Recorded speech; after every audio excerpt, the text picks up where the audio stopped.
Assalamualaikum warahmatullahi wabarakatuh.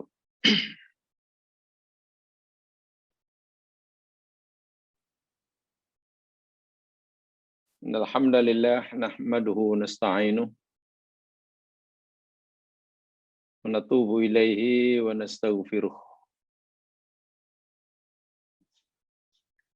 Na'udzu billahi min syururi anfusina wa min sayyiati a'malina.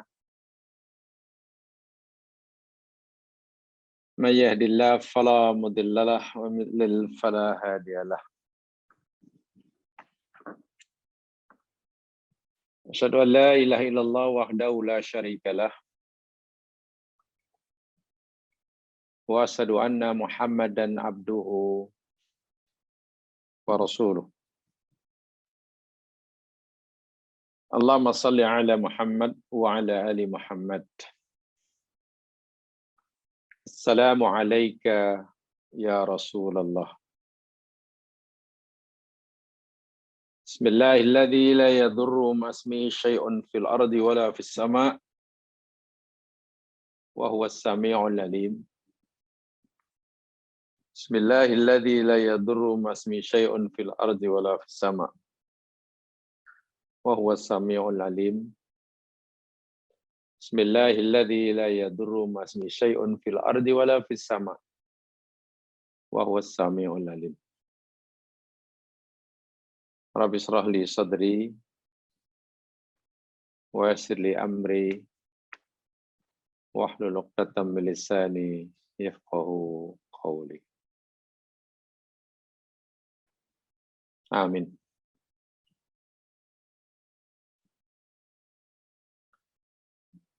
Insyaallah kita akan mulakan hari kita hari ini dengan mengkaji sabda Rasul sallallahu alaihi wasallam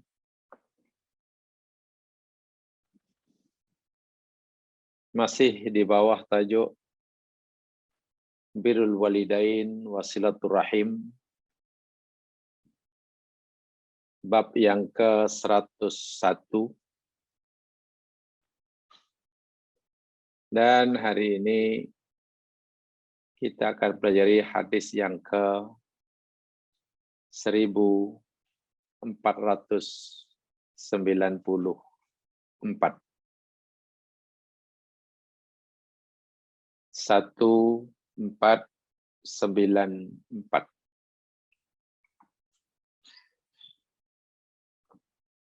Adal alal khair.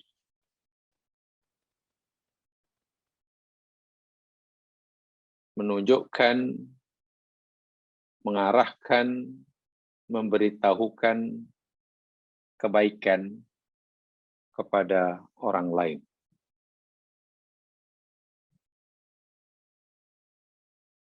Hadis ini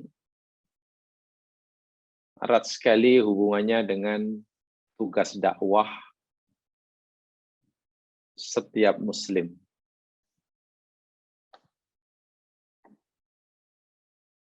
Tugas yang mesti diwarisi oleh setiap kita daripada para anbiya dan mursalin. Wabil khusus Nabi yang terakhir Muhammad Rasulullah sallallahu alaihi wasallam. Hadis yang ke-1494 juga hadis yang sangat penting untuk dijadikan panduan bagi setiap muslim bagi menjayakan misinya sebagai umat dakwah. Sebab itu apabila kita melihat kepada syarah hadis ini nanti, ulama hadis sama ada yang dahulu maupun yang sekarang, mereka panjang lebar memberikan uraian, ulasan, asyarhu wal bayan terhadap hadis yang ke-1494 ini. Mari kita pelajari sama, mudah-mudahan ia menjadi panduan bagi kita dan memang sewajibnya kita jadikan ianya pedoman dan panduan. Yang ada kitab hadis Bulughul Maram boleh dilihat, mungkin cetakan yang berbeza tapi insyaallah hadisnya sama. An Ibnu Mas'udin radhiyallahu an. Hadis daripada Abdullah bin Mas'ud radhiyallahu an. Qala Rasulullah sallallahu alaihi wasallam. Baginda Nabi sallallahu alaihi wasallam bersabda, "Man dalla ala khairin falahu mithlu ajri fa'ilihi." Coba lihat hadis itu, mungkin bukunya tidak sama, tapi insyaallah hadisnya sama. Man dalla ala khairin falahu mithlu ajri fa'ilihi. Hadis yang tidak diragukan kesahihannya, dirawikan oleh Imam Muslim. Ibnu Mas'ud berkata, Rasul sallallahu alaihi wasallam bersabda, sesiapa yang menunjukkan orang lain kepada jalan kebaikan, maka ianya akan mendapatkan pahala semisal, serupa, sebanding ganjaran orang-orang yang melakukannya kemudian hari. Saya ulangi lagi sekali, siapa sahaja yang menunjukkan kebaikan kepada orang lain, maka orang ini akan mendapatkan ganjaran semisal, sebanding, sebanyak ganjaran orang-orang yang akan melakukannya di kemudian hari. Saya bacakan penjelasan ringkas dalam buku itu. Maksudnya seorang Muslim yang mau menunjukkan kebaikan kepada orang lain dan kemudian orang itu melaksanakan kebaikan tersebut, maka dia akan mendapatkan pahala kebaikan orang yang melakukan kebaikan tersebut. Ia dapat kebaikan karena mengajak menunjukkan orang yang buat kebaikan, dia pun juga mendapatkan kebaikan sebanyak orang-orang yang melakukannya. Itu terjemahannya. Jamaah sekalian, sebelum kita pelajari sama, saya suka menggunakan istilah kita ajalah, karena kita belajar sama. Saya lebih suka menggunakan istilah kita, bukan saya. Ya. Sebelum kita pelajari sama, terlebih dahulu sampaikan hadis lain yang sebenarnya sangat banyak, tapi satu hadis yang boleh menjadi penjelas kepada hadis ini. Hadis diriwayatkan oleh Imam Muslim juga oleh Imam Al-Tirmizi, Abu Daud, Ibnu Majah, daripada Abi Hurairah radhiyallahu anhu.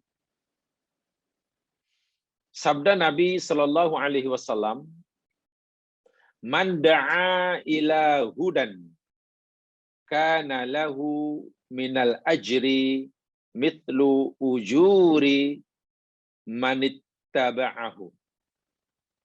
Sesiapa sahaja yang menunjukkan kepada orang lain kepada petunjuk, kepada kebaikan, maka dia akan mendapatkan ganjaran semisal ganjaran-ganjaran orang-orang yang mengikuti petunjuknya atau kebaikan yang dia tunjukkan. La yanqusu dzalika min ujurihim syai'an, tanpa mengurangi sedikit pun pahala orang-orang yang mengikutinya. Jadi jika kita ajak orang lain pada kebaikan, kita dapat pahala karena dakwah kita. Kita juga mendapatkan pahala sebanyak orang-orang yang mengikuti melaksanakan kebaikan yang kita tujuan pada orang lain itu, tanpa mengurangi habuan pahala mereka sedikit pun. Subhanallah. Bukan kita dapat pahala dari mereka lalu pahala mereka berkurang, sama sekali tidak. Wa man da'a ila dhalalatin, sebaliknya sesiapa saja yang menyeru atau mengajak orang lain kepada kesesatan, menyeru mengajak orang lain kepada kesesatan, kejahatan, fa'alaihi minal ithmi mithlu atami manittaba'a, maka atasnya dosa sebanyak dosa semisal dosa orang-orang yang mengikutinya. Dahlah mengajak orang kepada kejahatan itu dapat dosa, ia juga mendapatkan dosa semisal dosa-dosa orang yang mengikutinya. La yanqusu dzalika min athamihim syai'an, tanpa mengurangi sedikit pun dosa-dosa mereka. Wa'iyadzubillah, tumadzubillah. Ini salah satu daripada, boleh dikatakan tabsyir, berita gembira yang luar biasa, tapi sekaligus ia adalah indar, wa'id yang juga luar biasa. Hadis ini dan yang semakna dengannya boleh dikatakan berita gembira yang tentunya menimbulkan rangsangan, keinginan dalam diri kita untuk semangat melakukannya, tapi juga sekaligus ialah peringatan dan ancaman yang keras buat kita. Ianya sebagai tabsyir, berita gembira yang boleh menimbulkan semangat, gairah dalam diri kita, karena hanya dengan menyeru, mengajak orang lain kepada kebaikan, kita dapat pahala karena seruan kita, dan juga mendapatkan pahala sebanyak orang mengikutinya. Bukankah itu tabsyir? Siapa yang tidak tergerak hati, siapa yang tidak terpesona dengan tawaran agama yang sebesini besar? Tapi lagi sekali, hadis ini juga sebagai amaran yang sangat keras, yang diharapkan menimbulkan rasa gerun dan takut. Karena jika seseorang itu menyuruh, mengajak, berkempen, memberikan contoh yang tidak baik, dia berdosa. Berdosa karena seruannya, berdosa karena kempennya. Juga mendapatkan habuan dosa sebanyak orang yang mengikutinya kemudian hari. Subhanallah. Kerja yang sedikit, tetapi balasannya sangat besar. terpulang kepada kita. Nak pilih kerja yang sedikit, tenaga yang sedikit untuk kebaikan, ataupun menggunakan tenaga yang sedikit, masa yang sedikit untuk kejahatan. Kedua-duanya sama-sama akan mendatangkan balasan yang berganda-ganda. Berganda-ganda. Baik. Seperti mana saatan di awal tadi, hadis ini yakni hadis dakwah. Hadis untuk mengambil kira, ambil berat kemaslahatan orang lain. Islam bukan agama nafsi-nafsi. Tapi Islam adalah agama bersama. Tidak boleh seseorang hanya berusaha untuk memperbaiki diri sendiri, yang penting dirinya baik, dan tidak pernah terlintas untuk berusaha membantu atau menjadi asbab orang lain menjadi baik seperti dirinya. Saya yakin semua telah mendalam dalam kajian surah Al-Asri. Saya yakin. Tak tahu di mana jamaah belajari, tapi saya yakin semua telah membuat kajian dan tafsir yang mendalam tentang surah Al-Asri itu. Semua manusia rugi kecuali yang 4 dengan. 4 itu kena dilakukan serentak. Mesti beriman, amal soleh, tawassul bil haq, tawassul bis sabr. Mesti iman, itu dasar, dia mesti mempunyai pegangan yang benar. Namanya iman. Bila sudah punya pegangan yang benar, mesti diamalkan pegangan yang benar itu. Itu namanya amalus soleh. Maka dia jadi orang yang soleh. Dia punya pegangan yang benar, fahaman yang betul, dan diamalkannya. Orang ini jadi soleh. Adakah jika sudah jadi soleh, ia telah bebas daripada rugi? Belum. Dia mesti tawasau bil haq. Dia mesti menyebarkan pegangannya yang benar, yang telah diamalkan itu kepada orang lain. Tawasau bil haq. Tidak boleh pakai diri sendiri, untuk diri sendiri. Tapi Allah ingatkan, menyampaikan pegangan yang benar, sesuatu yang betul, walaupun dia telah mengamalkannya juga, tidak mudah. Karena cabarannya tidak ringan, cabarannya tidak kecil. Sebab itu perlu tawasau bis sabr.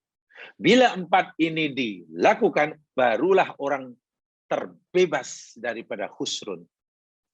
Jadi soleh sahaja belum bebas daripada khusrun. Masih rugi. Selagi dia belum berusaha menjadi asbab bagi orang lain menjadi soleh. Namanya mesti musleh. Jadi soleh juga musleh. Soleh itu untuk diri sendiri, musleh itu berusaha menjadi asbab bagi orang lain menjadi soleh. Nah, hadis ini berkaitan dengan untuk jadi musleh itu. Menunjuk, memberitahu orang lain. Subhanallah. Sebab kalau kita hanya soleh, tapi tidak berusaha jadi musleh, kita rugi. Kita rugi. Kita tidak soleh, katakanlah. Kita fasid. Kita fasid. Dan walau kita fasid, walaupun kita sudah menjadi perantara dan asbab bagi orang lain jadi soleh, pun kita masih rugi. Sebab orang lain yang baik, tapi kita belum baik. Rugi juga. Lebih teruk lagi, lebih besar kerugiannya, kita dahlah jadi orang fasid, kita pula menjadi asbab orang lain jadi rusak. Itu paling rugi. So kita diberi pilihan, nak pilih yang mana? Kita jadi soleh, tapi belum jadi musleh, ini masih rugi. Atau kita jadi soleh, dan sekaligus jadi musleh, ini paling beruntung. Atau kita menjadi fasid, orang yang rusak, tapi kita berjaya memperbaiki orang lain, Bak kata orang Melayu, ibarat lilin membakar diri untuk menerangi orang lain. Ya rugilah. Karena kita rusak, orang lain jadi baik. Orang lain jadi baik asbab kita. Tapi kita sendiri rusak. Rugi juga. Atau waliyadzubillah yang keempat. Kita jadi orang rusak. Kita mengkampenkan kerusakan yang menyebabkan ramai orang yang rusak. Itu paling rugi. Jadi hadis ini dan hadis-hadis yang lain sangat banyak kaitannya dengan dakwah. Setiap umat Islam dituntut oleh Allah Subhanahu wa taala melalui agamanya untuk menjadi umat dakwah. Umat dakwah, ya. Ini dia. Baik, sekarang kita mari kita coba uraikan, ya. Saya sampaikan sarahnya. Ma'nahu anna man dalla ghairahu ala fi'lin hasan. Maksudnya sesungguhnya siapa sahaja yang menunjukkan, mengajak orang lain untuk melakukan perbuatan yang baik, falahu ajrud dilalah. Dia akan mendapatkan pahala menunjukkan. Satu. Orang itu buat ke, tak buat ke, ikut ke, tak ikut ke, percaya ke, tidak ke, kita sebagai penyampai kebenaran, kita sebagai orang yang menyeru kebenaran, mengkampenkan kebenaran, mengajak orang tujuan baik, kita dapat pahala. Ajrud dilalah. Nah, dapat dah. Walaupun tujuan kita memanglah kalau boleh orang itu pun menjadi baik karena ajakan kita. Tapi jika sekiranya mereka tidak menjadi baik sekalipun, objek dakwah, sasaran dakwah tidak menjadi baik sekalipun, kita tetap mendapatkan ganjaran. Satu. Ini bermakna pendakwah siapa saja, walaupun satu ayat, Nabi kata balighu anni walau ayat, tidak ada yang gagal. Tidak ada pendakwah yang gagal. Itu prinsipnya. Selagi yang disampaikan kebenaran, selagi pula cara menyampaikan kebenaran dengan cara yang benar. Berkali-kali saya sampaikan, kita paham semuanya, bahwa kegagalan atau kejayaan satu dakwah bukan diukur pada hasilnya semata-mata, tapi pada diri si pendakwah itu. Sudahkah yang disampaikan itu benda yang betul? Sudah. Alhamdulillah. Salah pertama. Yang kedua, sudahkah kebenaran yang disampaikan itu dengan cara yang benar? Sudah. Ya sudah. Dia dapat ajrud dilalah. Walahu thawabun yushbihu thawabal fa'il. Yang kedua tambahannya. Ini kemurahan Allah kepada kita. Ia akan mendapatkan ganjaran menyerupai semisal ganjaran yang diperoleh dan dapatkan oleh pelakunya, orang yang mengamalkannya. Laisa ma'nau anau yanum thawab islam afal fa'il ala tamam bijawab. Walaupun maksud hadis ini saya ikut yang jumhur saja. Walaupun maksud makna hadis ini ya Mas sekalian, tidaklah orang yang menyampaikan kebenaran itu mendapatkan pahala yang sama betul dengan pahala orang yang melakukannya. Yang melakukannya. Ini dari segi fadilah. Jumhur memahami ini segi fadilah. Ambil satu contoh fadilah itu begini. Rasulullah Shallallahu Alaihi Wasallam bersabda, "Man qara'a walladhi nafsi biyadi." Nabi pernah bersabda, demi zat yang jiwaku berada di genggaman tangannya. So, Nabi bersumpah. Innaha la ta'dilu thulutsal Qur'an. Sesungguhnya ianya menyamai sepertiga Al-Quran. Ketika Nabi ditanya tentang surah Al-Ikhlas. Jawaban Nabi, oh dia itu menyamai sepertiga Al-Quran. Baca sekali, menyamai membaca 10 juzuk. 2 kali, 20 juzuk. 3 kali menyamai khatam. Adakah betul-betul maknanya ganjaran itu sama betul 100%? Tidak.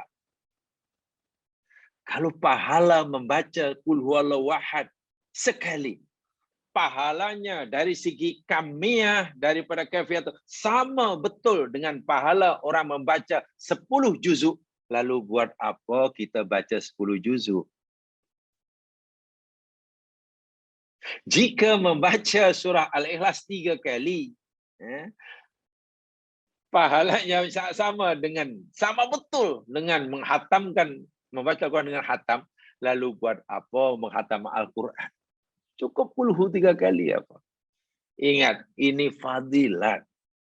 Sebab itu disebutkan laisa maknahu, makna hadis ini annahu yanalu minasab mithla ma fa'ala.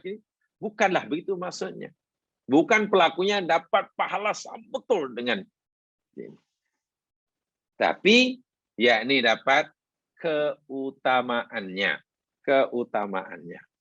Sebab itulah jemaah sekalian, di sini ada perbezaan pendapat di kalangan ulama. Dari segi maksud hadis ini, ada perbezaan di kalangan ulama. Mari kita pelajari sama. Ikhtalafal ulama fil muradi bihaqiqatil mithliyah al-madhkurah fil hadis. Ulama hadis khasnya berbeza pendapat tentang maksud. Apa makna haqiqatul mithliyah? Ganjaran balasan yang serupa. Mithal. Itu apa maksudnya itu? Kalimat mithlu ajri fa'ilihi itu. Semisal ganjaran pelaku. Apa yang dimaksudkan? Tentang haqiqatul mithliyah ini. Baik, yang pertama, ini pemilihan ulama ya, saya ingin sampaikan saja supaya kita semuanya memahami cara berfikir orang dahulu. Inilah. Hadisnya jelas, maknanya pun jelas, tapi makna terjemahnya jelas, tapi maksud yang dikehendaki oleh Nabi melalui sabdanya rupa-rupanya masih difahami beraneka ragam, bermacam-macam oleh ulama-ulama. Ini penting nih untuk kita fahami bersama. Hadisnya sama, bunyinya sama, semuanya menerimanya sebagai hadis yang sahih. Tetapi maksud yang dikehendaki oleh Nabi, maksud yang dikehendaki oleh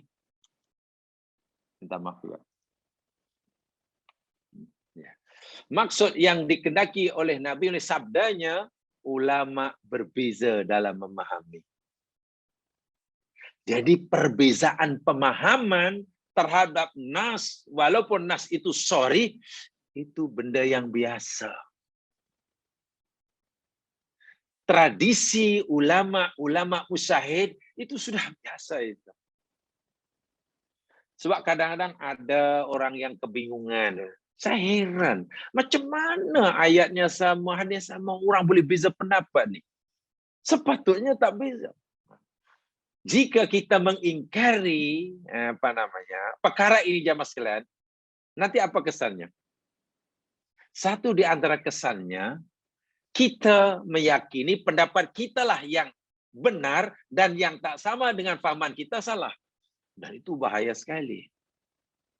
Itu bahaya sekali. Sebab itu kita selalu mendengar istilah ya.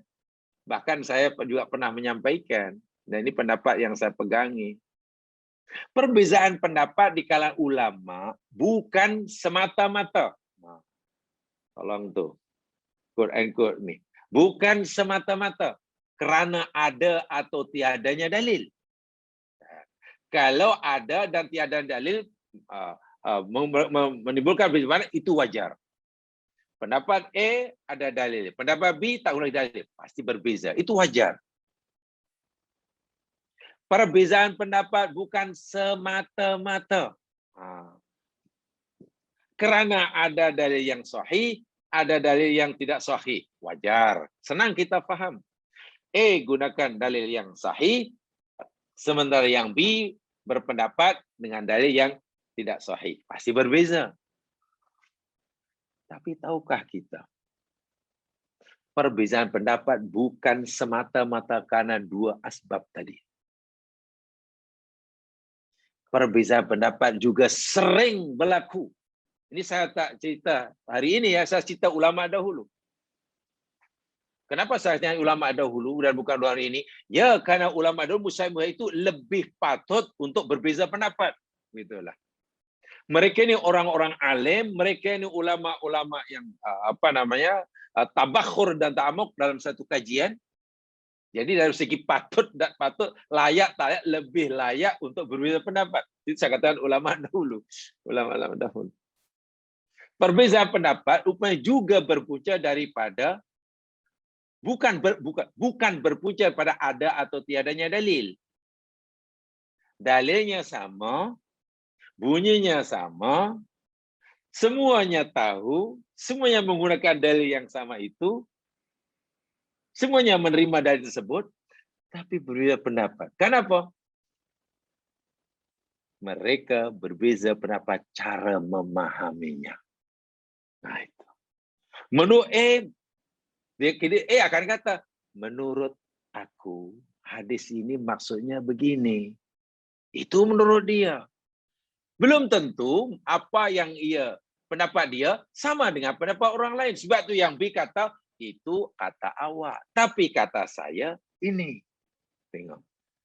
C kata, itu kata A dan B. Tapi saya punya fahaman yang lain. Dan itu wajar sekali dalam bab agama. Sangat wajar. Sengaja ini saya sampaikan supaya kita ini punya sedikit wawasan yang agak terbuka gitu. Terbuka. Rupanya, dan itu adalah kebiasaan. Sudah berlaku sangat biasa sekali di kalangan ulama-ulama dahulu. Ya, sebagai contoh ini. Hadis ini. Hadisnya jelas, sahih, tapi mereka berbeza pendapat tentang apa makna hakikatul mithliyah itu. Kalimah mithlu dalam hadis tadi. Mithlu ajri fa'ili. Apa makna mithlun? Mungkin bagi kita orang awam, mithlun mana serupa lah. Mithlun itu serupa, mithlun itu sama. Mungkin kita faham itu. Silalah kalau kita faham itu. Serupa itu mana sama lah. Kalau dia dapat 5, kita dapat 5. Itu sama lah. Kalau dia 10, 10. Kalau dia putih, kita dapat putih. Takkan macam tak. Itu fahaman kita. Tak apalah, terpulang. Tapi coba. Apa kata ulama? Yang pertama, ada yang memahami faminhum man dhahaba illa annad-dal kal fa'il fi husuli mutlaqil ajri lal musawah. Yang pertama. Pertama ada berpendapat bahwasanya orang yang menunjukkan kebaikan kepada orang lain, yang mengajak orang lain buat baik, ya, yakni ia akan mendapatkan pahala mutlakul. Secara umum dia akan dapat pahala. Lal musawah, bukan sama pahalanya. Sama daripada segi dapat pahala, tapi bukan sama dari segi kuantiti pahala. Paham ya? Kamiyah dan kaifiyahnya berbeza. Daripada segi quality dan kuantiti pahalanya berbeza, tapi ada persamaan, sama-sama dapat pahala. Yang mengajak dapat pahala, yang mengerjakan dapat pahala.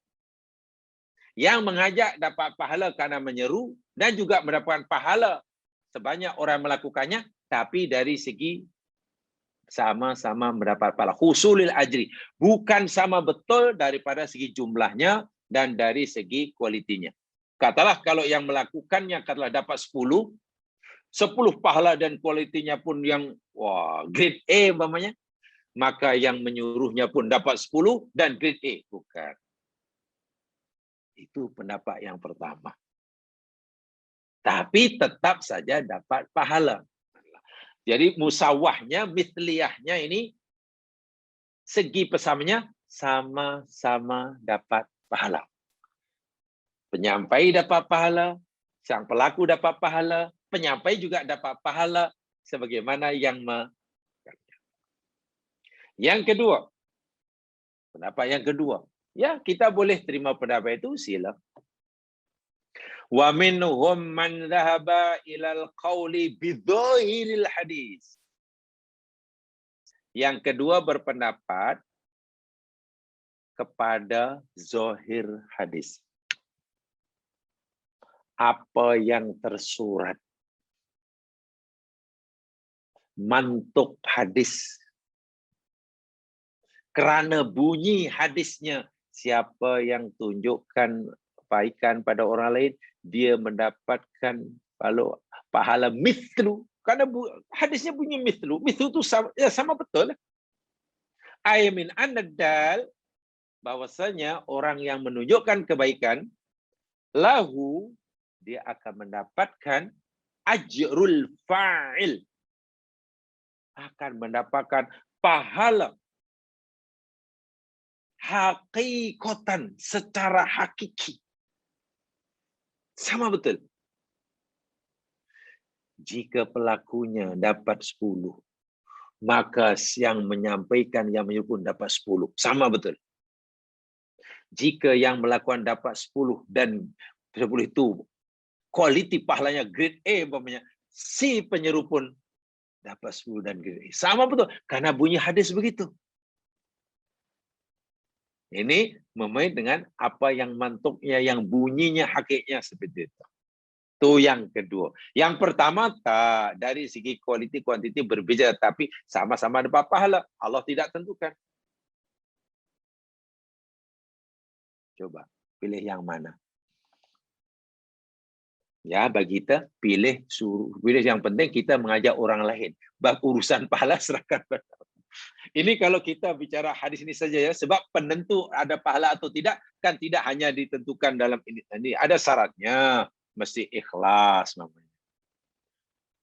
Kita suruh orang lain buat baik dan pengikutnya ratusan ribuan, tapi bila kita ikhlaskan kita kosong, tak ada apa-apa. Nah, itu juga penentunya.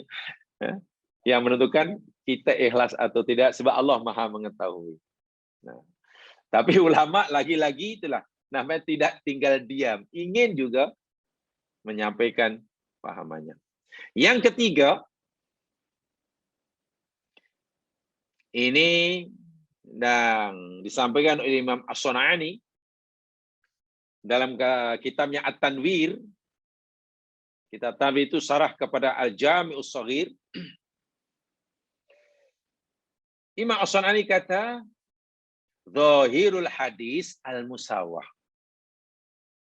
Zahir hadis ini adalah sama. Musawah itu sama. Mithlu itu menunjukkan sama.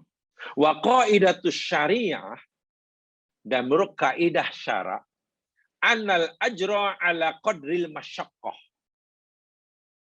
Bahwasanya ganjaran suatu amalan itu, ganjaran bagi amalan yang dilakukan oleh seorang itu ala qadril masyaqqah, diberikan atas dasar atau atas pertimbangan kadar kesusahan melakukannya. Buat amalan, B buat amalan yang sama. Walaupun amalannya segi zahir sama, tapi ganjarnya berbeza. Satu di antara yang menentukan perbezaan balasan, masyaqqah. Masyaqqah itu kesusahan. Berderma berapa umpamanya? Rp500. B berderma Rp500. Adakah pahalanya sama? Tidak. Kenapa tidak? Menderma Rp500, katalah saat itu. Saat itu. punya 10.000 ringgit. 10.000 ringgit. B berderma 500 ringgit. Saat itu, B hanya punya 5.000 ringgit. Tengok. Bila diambil kira nilai harta, duit yang dimiliki oleh A dan B saat itu, tidak sama. Berderma 500 ringgit dari duit yang dimilikinya 10.000 ringgit, tentu lebih senang mengeluarkannya. Lebih senang kan? Daripada yang berderma 500 ringgit, sedangkan dia hanya punya 5.000 ringgit. Contoh kalau Quran ikut Al-Quran, bagi makan kepada orang yang lapar, sementara kita sudah kenyang, dapat pahala. Bagi makan pada orang yang lapar, ketika kita sendiri masih lapar, pahalanya lebih besar. Walaupun kadar makanan, jumlah makanan yang kita berikan itu sama. Sama. Mungkin sama-sama satu pinggan umpamanya. Sama-sama sepinggan makanan. Jenis makanan sama, lauknya sama, rasanya sama. Dia bagi kepada orang lain ketika ia sudah kenyang. Kita bagi pada orang lain ketika kita sendiri masih lapar. Maka pahala yang kita terima lebih besar daripada yang lain. Pasal apa? Masyakohnya berbeza. Yang ketiga ini agak teliti sedikit memahaminya. Id masyakoh man anfaqa asra darahim laisa kamadalla.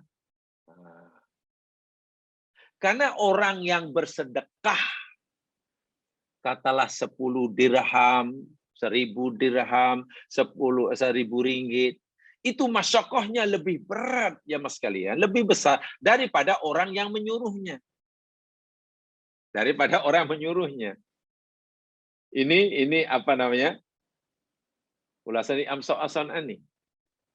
Masuk misli itu hendaklah kita lihat sama. Zahir hadis memang sama. Mislu. Tapi kaidah syara menetapkan pahala itu bergantung kepada kadar masyakohnya. Orang yang menyuruh orang lain berderma relatif lebih mudah daripada yang melakukannya. Kita hanya suruh dia berderma. Dapat pahala.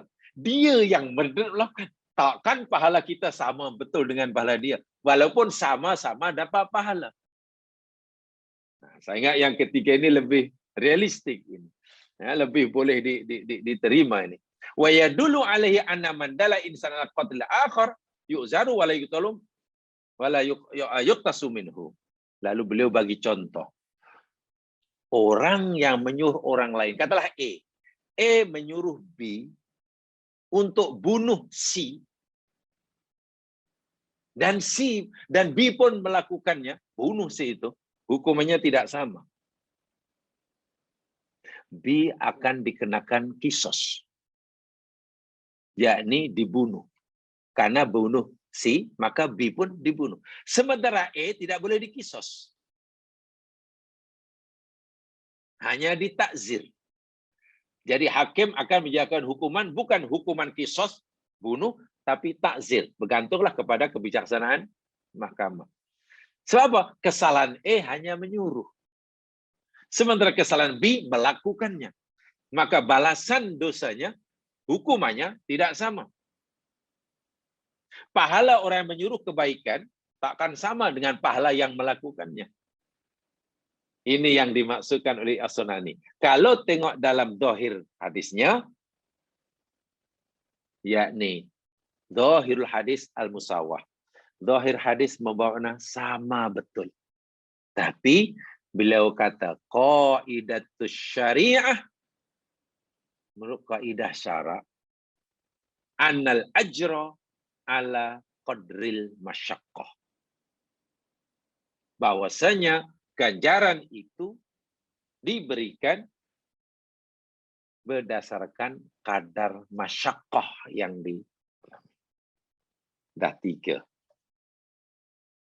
Yang keempat, ini dalam syarah Muslim yang ditulis oleh Imam Suyuti.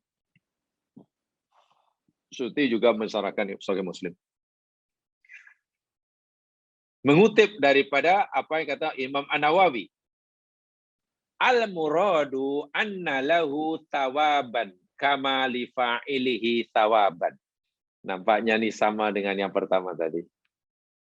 Imam An-Nawawi dalam syarah Muslim yang dikutip oleh Imam Suyuti, beliau menyatakan begini, bahwa yang dimaksudkan falahu mithlu ajri fa'ilihi dalam sabda Nabi tadi, ai anna lahu tawaban, bahwasanya orang yang mengajak dapat pahala, kama li fa'ilihi sawaban, sebagaimana pelakunya pun dapat pahala.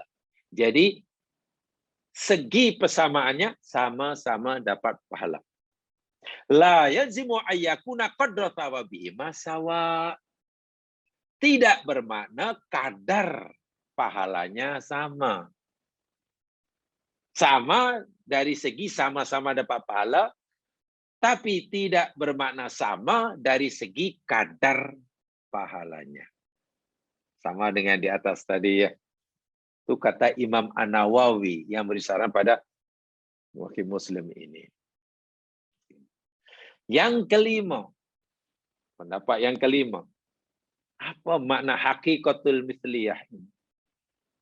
Ini kita pelajari tentang hakikatul mithliyah dahulu ya, belum yang lebih panjang lagi lah.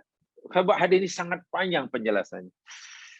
Dan terus teranglah, ya, hadis ini sebenarnya menarik sekali kalau kita ingin dalami, karena hadisnya berkaitan dengan dakwah.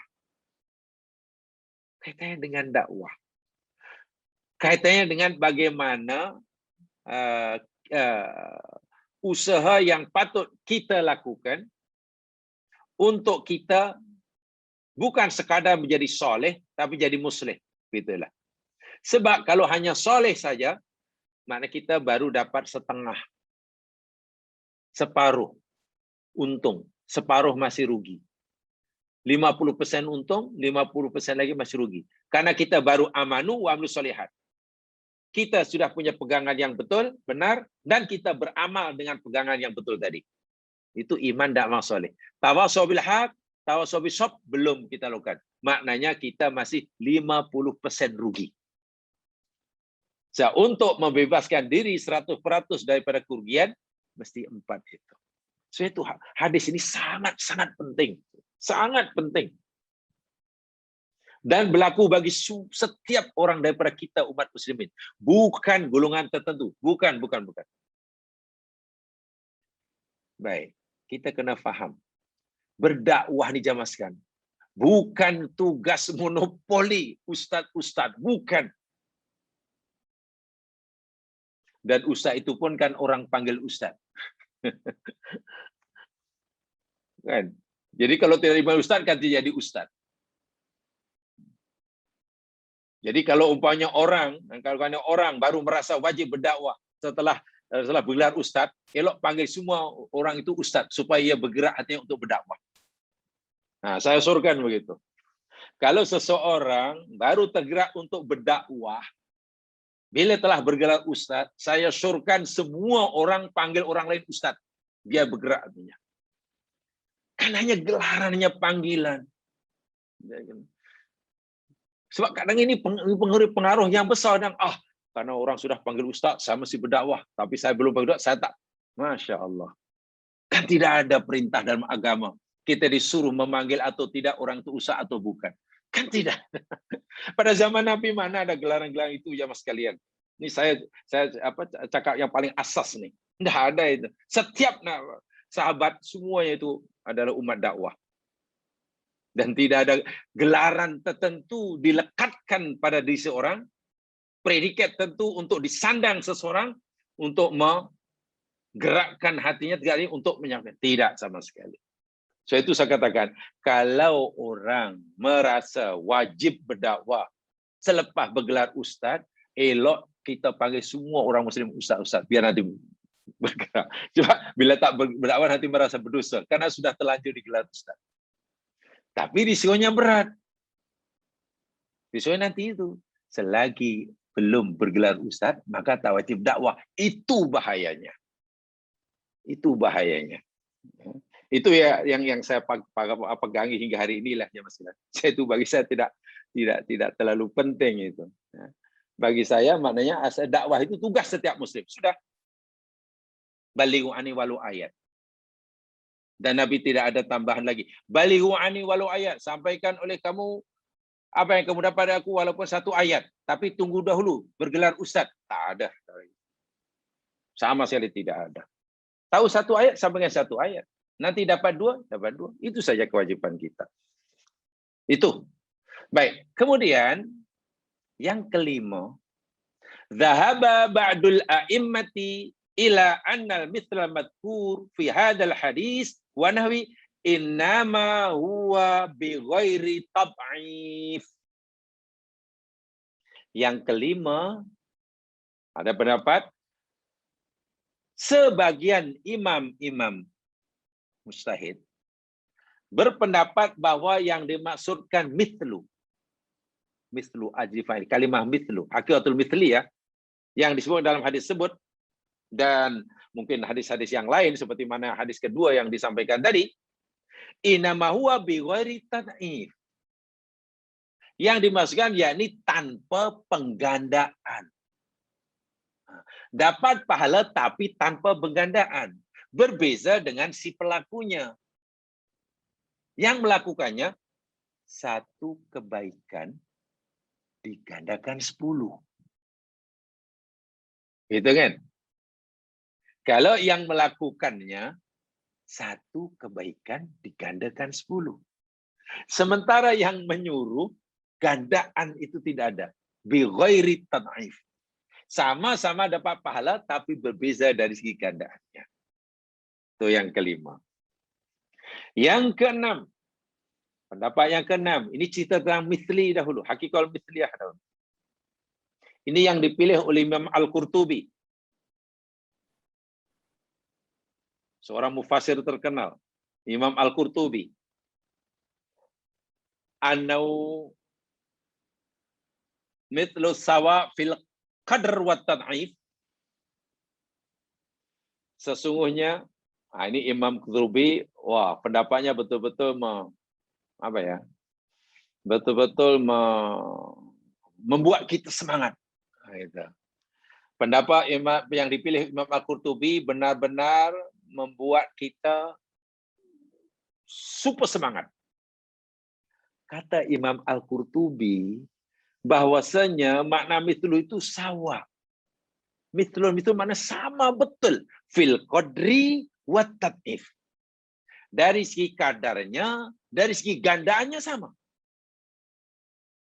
Jika si pelakunya katakanlah dapat 10, satu digandakan 10, kan amal baik kan 10. Maka yang menyeru pun digandakan 10. Jika si pelakunya mendapatkan balasan digandakan 700, maka yang menyerunya pun dapat gandaan yang sama. Kadarnya sama, tad'ifnya sama. Kata Imam, itu yang sekarang pendapat Imam Qurtubi, wah membuat kita lagi semangat. Tak apalah pilih yang itu pun boleh, asal ia menimbulkan semangat. Walaupun hakikatnya Allah saya maha mengetahui lah. Tapi jika niatnya kita pilih pada Qurtubi untuk membangkitkan kita lebih semangat, sila. Li'anna thawab, alasan beliau, li'anna thawab ala a'mal, karena sesungguhnya ganjaran, balasan bagi satu amalan itu, innama huwa bifadlim minallah. Itu dia. Karena ganjaran bagi satu amalan itu semata-mata karena kurnia daripada Allah. 100% kurnia Allah, hak mutlak Allah Subhanahu wa taala, fayahibahu liman yasha ala ayyi syai'in sadara minhu. Maka Allah Subhanahu wa taala akan berikan kurnianya pada siapa yang dia kehendaki, ala ayyi syai'in sadara minhu. Atas cara, atas asbab apa saya? Kita tidak tahu. Banyak contohnya amalan yang namanya kecil, tapi ganjarannya sangat besar. Karena Allah, itu kurnia Allah. Sementara ada amalan yang sangat besar, tapi ganjarannya kecil. Itu terpulang pada Allah. Kan hanya yang kita dah pelajari tempoh hari, orang itu kan hanya bagi minuman kepada anjing yang kehausan. Tengok ganjaran dia. Masya Allah. Dosa terampun. Amalan orang itu kan hanya menebang, menghilangkanlah ranting dahan pokok yang menjulur ke laluan orang yang mengganggu pandangan orang yang melintas, lalu dipotongnya itu sehingga dia menghilangkan gangguan lah di tempat laluan orang. Masya Allah, ganjar di surga dapat tambahan nikmat berbanding ahli surga yang lain. Berleluasa bergerak ke sana kemari. Itu Allah punya kuasa, Allah punya kehendak, kata Imam Qurtubi. Karena itu adalah kurnia Allah. Allah boleh bagi pada siapa yang ia kehendaki dengan cara yang dia kehendaki. Pilihan dia.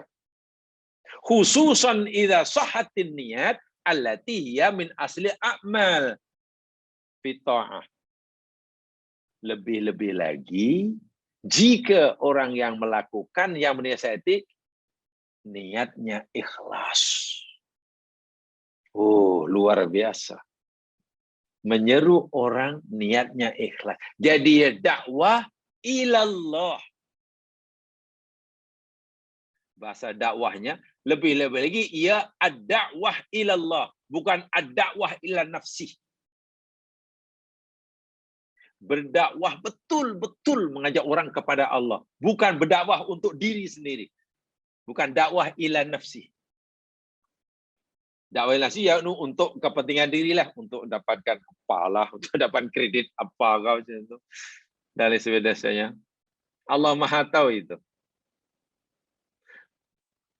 Ya. Anfila limani amanu bi ala fala biram musawa ajri dzalikal ajiz li alqadi afai au yazidu alaihi. Saya ulangi. Pendapat yang dipilih Imam Qurtubi nampaknya betul-betul boleh membangkitkan semangat dakwah yang luar biasa. Ya. Karena kita tidak perlu khawatir akan balasan yang dijanjikan oleh Allah. Sama. Ya. Sama. Yang terakhir, yang ketujuh. Apa kita kata Imam Al-Munawi? Bal qad yakunu ajrud dali a'zam. Wah. Ini lagi fantastik. Kata Imam Al-Munawi lagi fantastik. Karena dia kata bahkan boleh jadi seringkali atau paling tidak kadang-kadang. Qad masuk mudhari kan artinya kadang-kadang, dia juga berarti sering kali, acap kali. Qad bila diikuti oleh fi'il madhi itu untuk taukid. Qad bila selepasnya fi'il mudhari jemaah sekalian itu maknanya ada dua. Paling tidak pertama maknanya kadang-kadang. Yang kedua maknanya sebaliknya, sering kali. Nah, sekarang kita terjemahkan sering kali aja lah untuk membangkitkan semangat. Kita juga sering kali ya. Imam Al-Munawi berkata, bal qad yakunu ajrud dali a'zam. Bahkan sering kali ganjaran yang diperolehi oleh orang yang menyeru kepada kebaikan, yang mengajak kepada kebaikan itu a'zam. Allahu Akbar. Lebih besar. Lebih banyak. Wa yadkhulu fihi muallimul ilm dukhulan awaliyan. Alasan Imam Munawi karena yang menyeru itu adalah orang pertama. Orang pertama. Yadkhulu fi muallim ilm. Jadi beliau beri contoh seorang guru yang mengajar orang menjadi asbab. Orang yang menjadi asbab itu ganjarannya pasti berganda-ganda. tanpa sebab pertama, ya mana? Ada yang kedua, yang ketiga, yang seterusnya. Itu kata Imam Nawawi dalam kitab At-Taisir yang menjadi syarah kepada Al-Jami' Shaghir. Sehingga saya pernah dengar dahulu, masa belajar ada seorang pensarah, ia pakar psikologi pendidikan kanak-kanak. Saya masih ingat beliau sangat fakih lah dalam bab dunia pedagogik psikologi kanak-kanak, namanya Profesor Dr. Zakiyah Darajat namanya. Almarhum mudah-mudahan Allah ampunkan segala dosanya. Beliau pernah menyatakan begini, berbela bermati-matianlah bagi saya meyakinkan orang lain bahwa hakikatnya guru yang paling berjasa besar dalam dunia pendidikan itu guru tadika. Waktu itu kita manalah boleh menerima alasannya. Tapi karena beliau memang seorang pakar, karena guru yang paling besar jasanya dalam dunia pendidikan itu, yakni guru-guru tadika. Jadi kalau itu kita pikir sangat sederhana, apa jasa guru tadika? Kerjanya hanya main-main mengajar anak nyanyi-nyanyi menjadi yang terbesar. Sebenarnya kita yang banyak, yang besar jasanya yang di UISTI lah. Yang profesor-profesor mengajar, membimbing mahasiswanya yang ambil PhD itu. Punya pikir memang betul lah. Karena mereka meletakkan asas. Ini maksudnya, yakni guru TK yang betul-betul bisa merasakan basic. Beliau bagi contoh. Kalau Anda lihat bangunan, dari sekian banyak yang megah itu, apa yang paling unsur yang paling penting? Semua penting, tapi mana yang penting? Kita yang penting mesti ini warnanya, ada orang warnanya sudah cantik, semua menarik, tiada misalnya. Kata tidak. Yang paling penting jadi foundation-nya katanya. Foundation-nya itu yang paling penting katanya. Bila itu rusak, bila itu tak kuat, buatlah mesin mana pun runtuh. Nah, demikian juga dalam dunia pendidikan. Bila foundation-nya kuat, tadika itu Masya Allah, itu pendidikan yang luar biasa. Sebab itulah cikgunya itu pahalanya sangat besar. Karena dia sebagai asbab pertama. Itu cara berpikir Imam Al-Munawi. Dari 7 pendapat berkaitan dengan hakatul mithliyah. Pertama, saya ulangi sekali. Hadis yang nampaknya sederhana kita memahaminya. Falahu ajri mislu ajri fa'ili. Kan sederhana bunyi dia. Terjemahnya pun saya tahu. Tetapi rupanya ulama-ulama tidak sesederhana itu memahaminya. Buktinya paling tidak ada 7 pendapat. Dari 7 tadi, walaupun ada yang sama lebih kurang, bagi kita ada persamaannya. Persamaannya apa? Semua sepakat, semua sekata bahwa menyeru kepada kebaikan itu dapat pahala.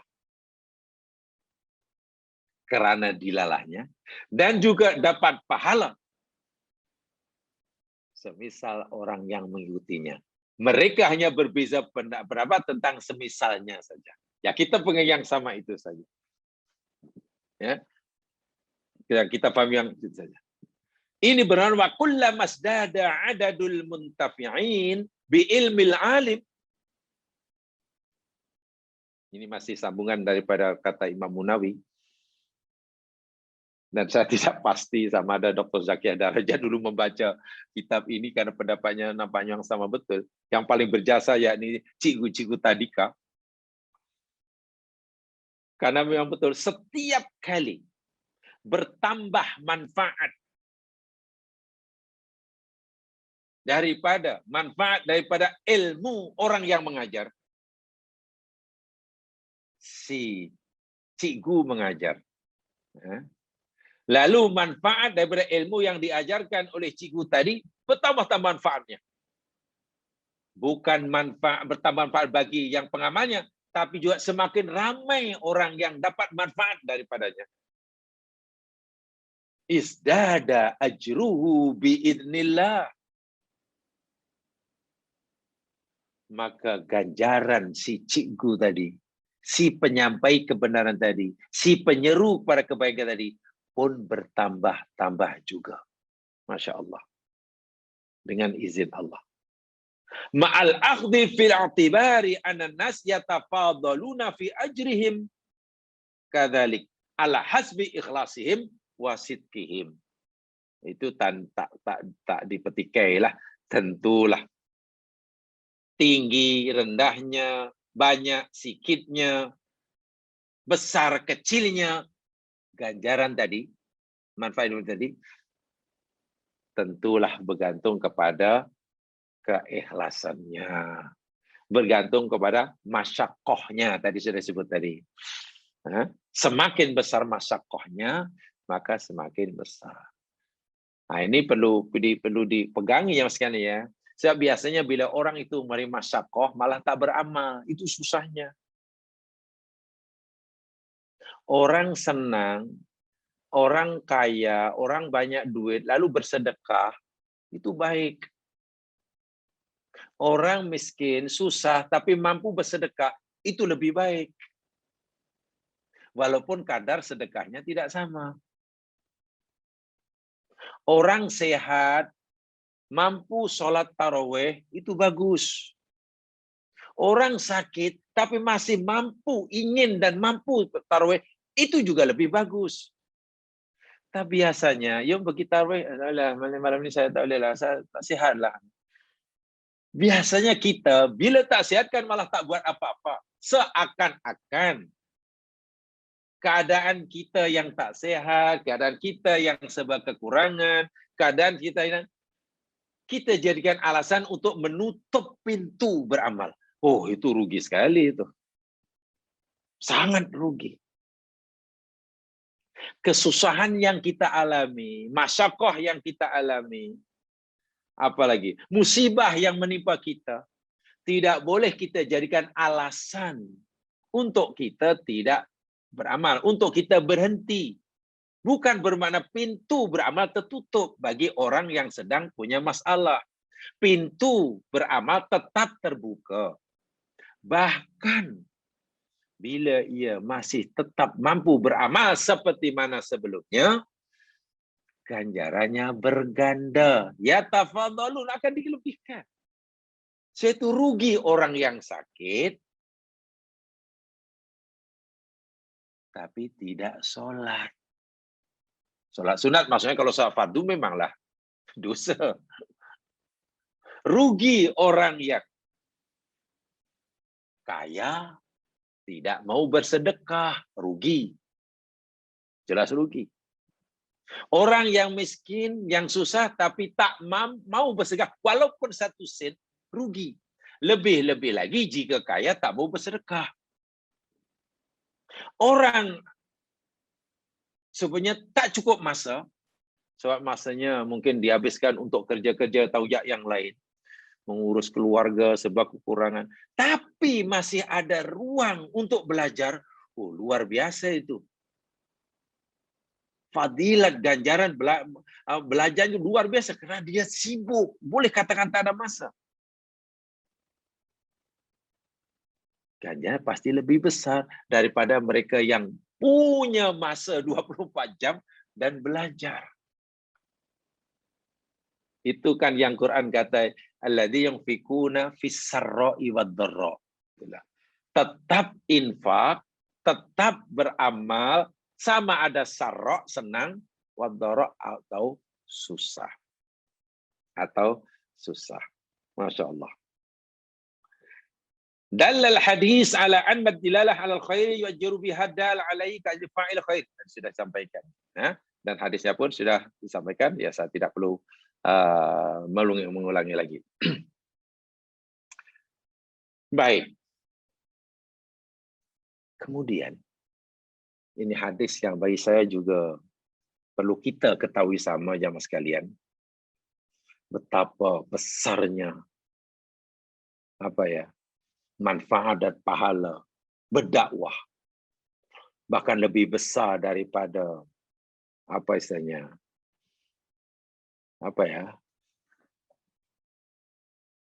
memerangi musuh Islam, yang memerangi Islam itu amalan yang besar. Tapi menyeru mereka pada Islam sebelum diperangi, dan ternyata ada nanti yang menerima Islam, itu lagi besar. Katalah ada musuh nak menyerang orang Islam, memerangi Islam. Kita disuruh memeranginya lah, karena mereka perangi kita. Jihad fisabilillah namanya. Bila mati, mati syahid. Itu amalan yang tak perlu dipetikaikan lah tentang keutamaannya. Tapi tahukah kita, Nabi beritahu, mengajak mereka atau memberi peluang pada mereka dengan kita mengajak mereka untuk menerima Islam, dan ternyata ada di antara mereka yang menerima Islam karena ajakan kita, itu jauh lebih baik daripada terus kita perangi mereka. Tengok keutamaan dakwah gitu. Perang itu jihad utama, tapi berdakwah kepada mereka yang layak dan patut perang, itu lebih utama. Saya sampaikan hadisnya. Coba, mari kita pelajari sama. Hadis ini sahih ya Mas, lewat Bukhari dan Muslim. Sebagai pelengkap ya. Tadi saya nyatakan, insya Allah kita akan pelajari panjang lebar hadis ini nanti. Penjelasannya sangat panjang dan saya merasa perlu menyampaikan semuanya ini.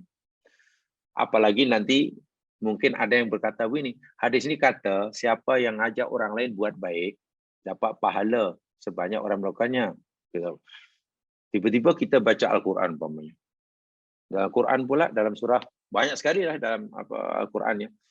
Satu di antaranya umpamanya dalam surah As-Saff nanti kan. Ya ayyuhalladzina amanu lima taquluna ma la taf'alun. Ya Allah. Di sana pula ada ayat, wahai orang beriman, kenapalah kamu mengatakan sesuatu yang kamu tak buat? Oh iya, macam mana ya?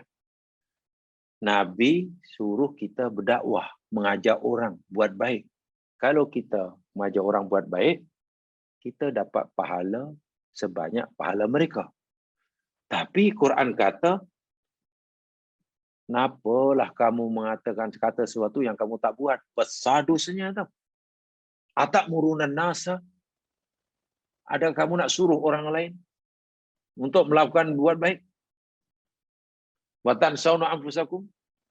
Kamu pula lupakan diri kamu. Oh, macam mana nih? Nah, akhirnya timbul. Buat salah, istilahnya. Bolehkah kita yang masih buat salah,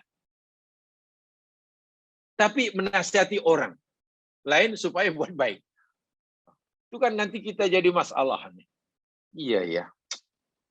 Kalau ikut Al-Quran, kenapa kamu kata sesuatu, kenapa kamu ajak orang lain buat baik, sedangkan kamu sendiri pun belum baik? Dan memang ada hadis, nanti kita akan sampai hadisnya tuh. Di neraka itu nanti ada orang disiksa neraka, pusing-pusing rupa ini pendakwah-pendakwah. Wih, macam mana nih? Kita suruh berdakwah, mengajak orang jadi baik, tapi kita sendiri belum baik. Macam mana itu? Kita nak ikut hadisnya atau ikut Al-Qur'annya? Kan seakan-akan antara hadis Nabi dan Quran macam bercanggah, seakan-akan.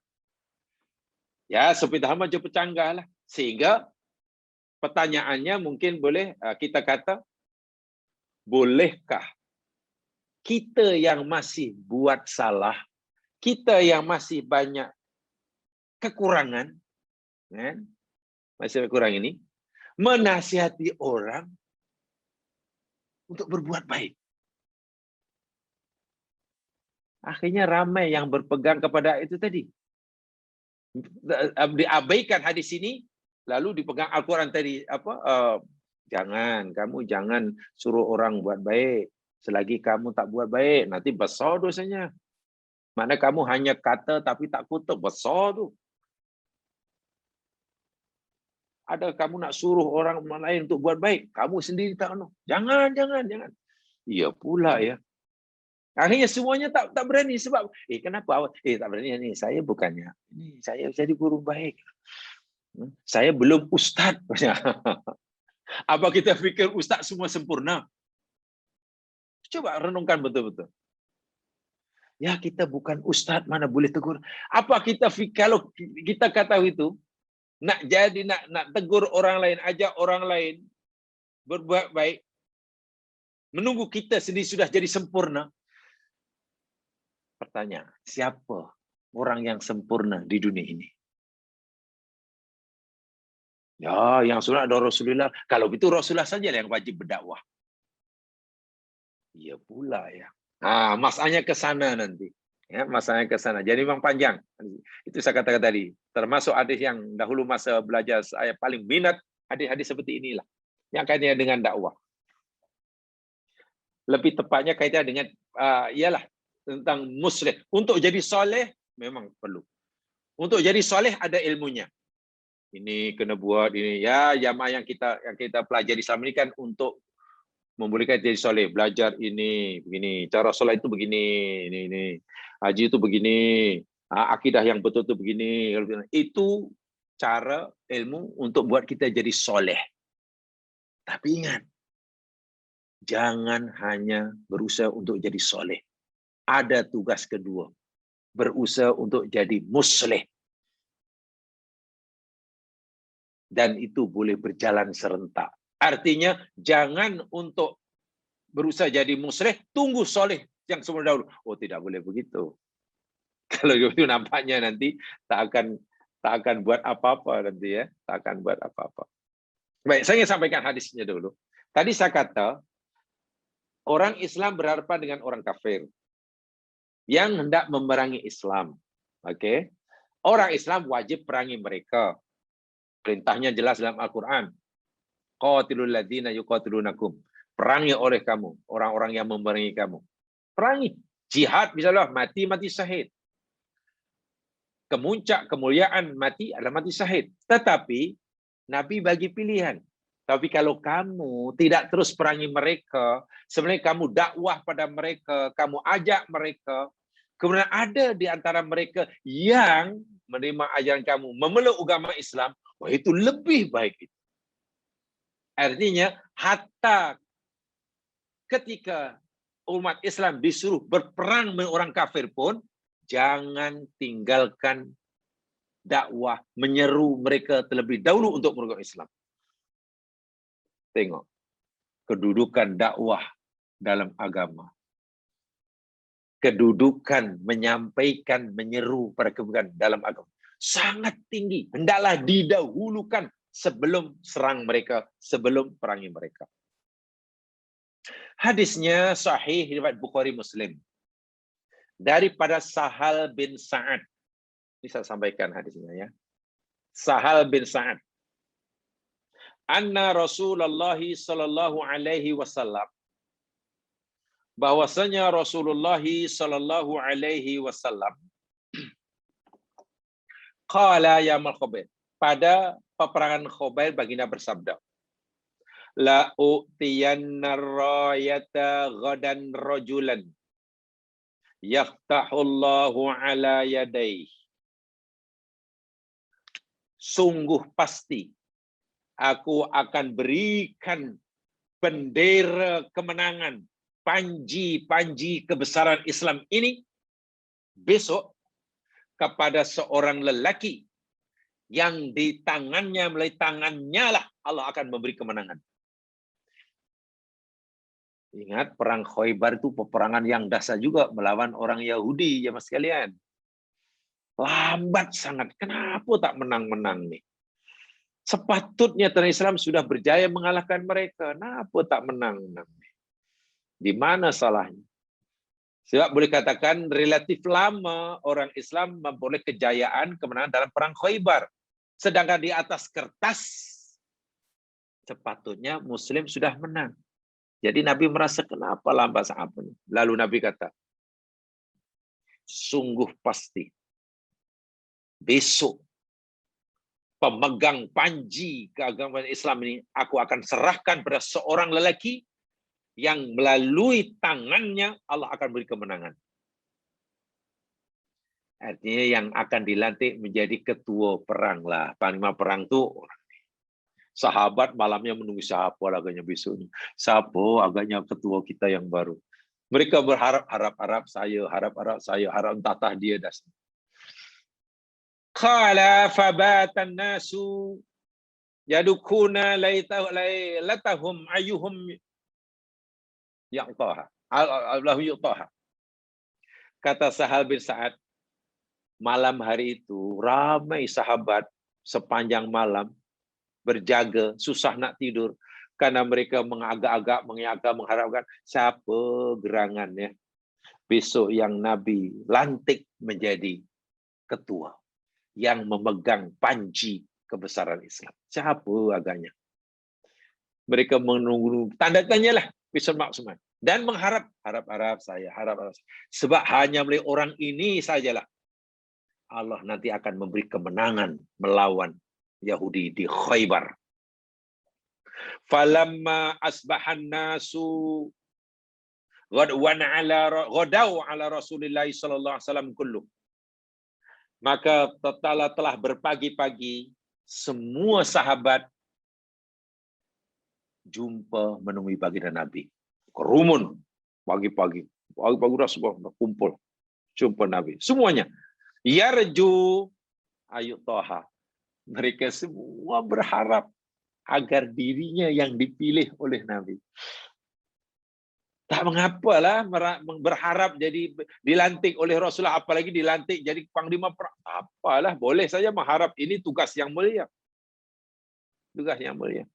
Faqala Nabi SAW, selepas semua berkumpul, Nabi tengok kanan, tengok kiri, semuanya kenal ini fulan.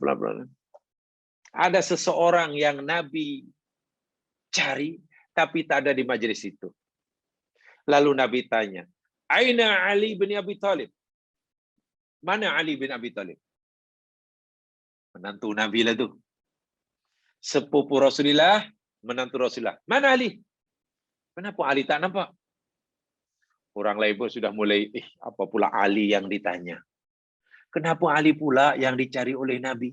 Sedangkan sudah ramai sahabat-sahabat hebat yang ada track record. Kenapa Ali pula yang Nabi tanyakan? Faqalu, lalu sahabat pun menjawab dengan jujurlah. Yashtaki min ainaihi ya Rasulullah. Ya Rasulullah, Ali sakit mata. Kami tahu Ali semalam ada masalah penglihatan. Kedua matanya sakit. Akhirnya masalah penglihatan lah. Sebab itu Ali tak datang pagi ini, dia sakit mata. Kedua matanya pula tu, bukan sebelah. Faqala, lalu Rasul bersabda, Fa'arsilu ilaihi fatuni. Kau pergi. Nabi suruh sahabat pergi jumpa Ali, bawa Ali ke majlis itu. Macam mana ni? Orang sakit, yang dicari malah yang sakit. Suruh datang situ pula. Falamma jaa basaqa fi ainaihi. Selepas Ali datang di majlis Nabi, dekat dengan Nabi, apa yang dikatakan Rasulullah? Basaqa fi aini. Nabi meludah. Nabi ludahi kedua mata Ali. Ini ludah Nabi jamaah sekalian. Ludah Rasulullah. Sahabat berlumba-lumba. Sahabat ni jamaah sekalian berlumba-lumba. Bila punya anak, mereka mau benda yang pertama sekali masuk dalam perut anaknya, yakni ludah Nabi. Namanya tahnik. Alasan sahabat suruh Nabi tahnikan itu, ini mereka berharap bahawa agar benda yang pertama kali masuk dalam rongga tubuh bayinya adalah ludah Rasulullah. Jumpa lalu Nabi, cara merawatnya sederhana aja Nabi ini. Yang di ludah. Ya bukan ludah, apa dipanggil apa ya? Ya sembur. Diludahlah muka dia. Kedua matanya. Wada'a lahu fabara'a. Itu Nabi pun berdoa agar Allah sembuhkan kedua mata Ali yang sakit. Fabara'a. Masya Allah. Seketika kedua mata Ali sehat walafiat. Masya Allah. Itulah Rasulullah ya. Tapi Rasulullah taklah kemudian karena Nabi punya kemahiran itu lalu Nabi buka klinik mata. Itu bukan tugas Nabi. Kalau orang punya ilmu macam itu, anugerah itu, agak terus buka klinik lah. Pakar mata, tanpa operasi, tanpa obat. Datang aja sebur semuanya. Suruh baris. Ada 5 orang saya mata, baris, sebur, balik. Saya ingat tutup semua klinik. Sebab tugas Nabi bukan sebagai dokter mata. Nabi ini Rasul. Sebab itu Nabi hanya lakukan itu saja. Dalam keadaan itu dilakukan. Ali pun sembuh. Ka'allam yakun bihi wajah. Seakan-akan Nabi tak pernah, akan Ali tak pernah mengalami sakit. Sehat, maksudnya terang benderang penglihatannya. Fa'atahu rayah. Lalu Nabi pun serahkanlah bendera keagungan kebesaran Islam. Ali, bawa ini bendera. Ini bendera panji kebesaran Islam. Bermakna dah secara resmi, Ali dilantik jadi panglima perang. Selesaikan musuh itu. Faqala, tapi sebelum Ali berangkat ke medan perang, Ali berkata, Ya Rasulullah, uqatiluhum hatta yakunu mithlana.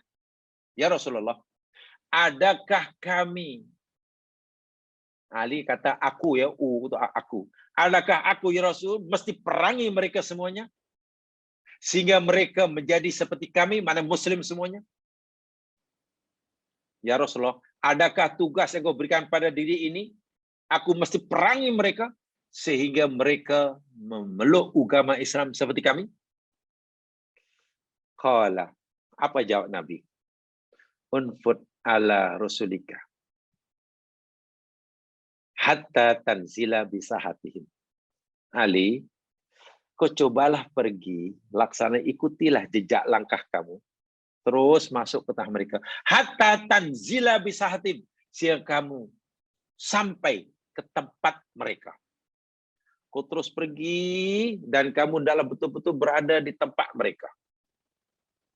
Dekat dengan mereka. Karena waktu itu kan belum ada medsos, media sosial belum ada. Loudspeaker pun belum ada, jadi kena betul-betul berada di kawasan mereka. Selepas kamu berada di kawasan mereka, Ali, tumad'uhum ilal Islam. Kemudian kamu seru dahulu. Ini, ajak dahulu pada Islam. Seru kepada kebaikan, tunjukkan agama yang betul itu. Jalannya betul itu apa? Jangan terus kamu perangi, jangan terus kamu angkat pedang. Jangan kamu arahkan tentara kamu perangi mereka. Ajak mereka dakwah dahulu, Ali. Sampaikan Islam. Islam itu begini, bla bla bla bla bla, sebenarnya lah. Wa akhbirhum bima yuhibbu alaihim min haqqillah fihi. Dan beritahu olehmu, wahai Ali, kepada mereka apa yang mereka mesti laksanakan bila telah memeluk Islam yang menjadi hak Allah Subhanahu wa taala.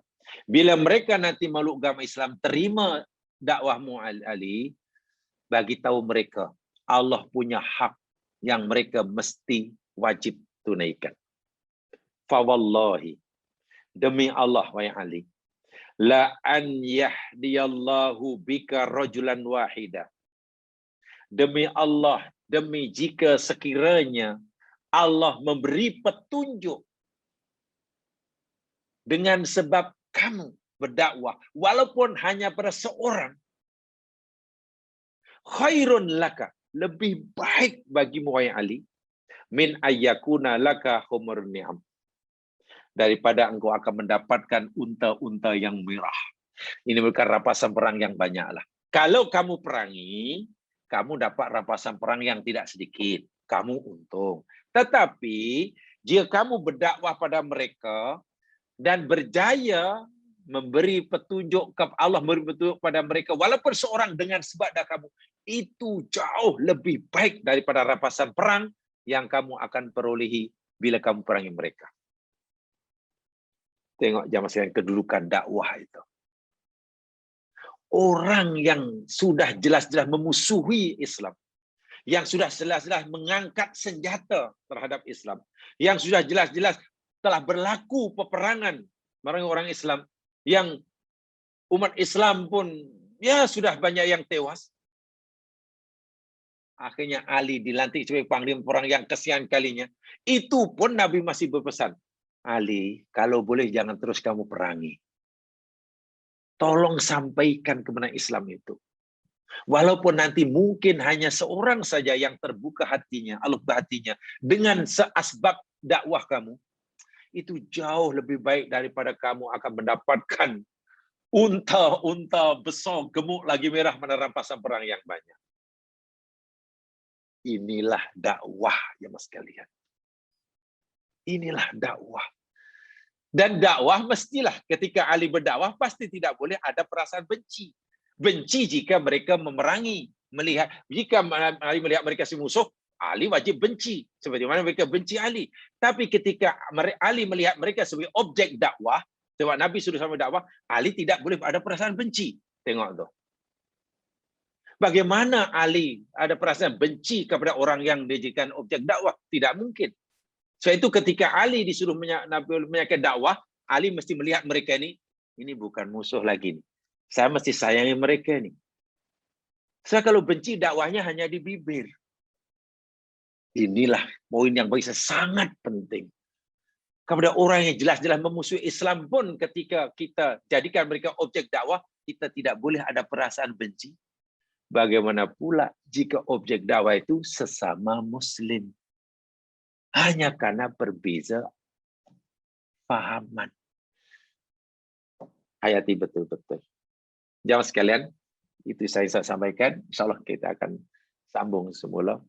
Karena masih panjang yang berusaha sampaikan tentang ini, hadis ini. Mudah-mudahanlah memberi pelajaran bagi kita semuanya. Dan sekaligus semangat bagi kita untuk menjadi penyambung dakwah Rasul Shallallahu Alaihi Wasallam.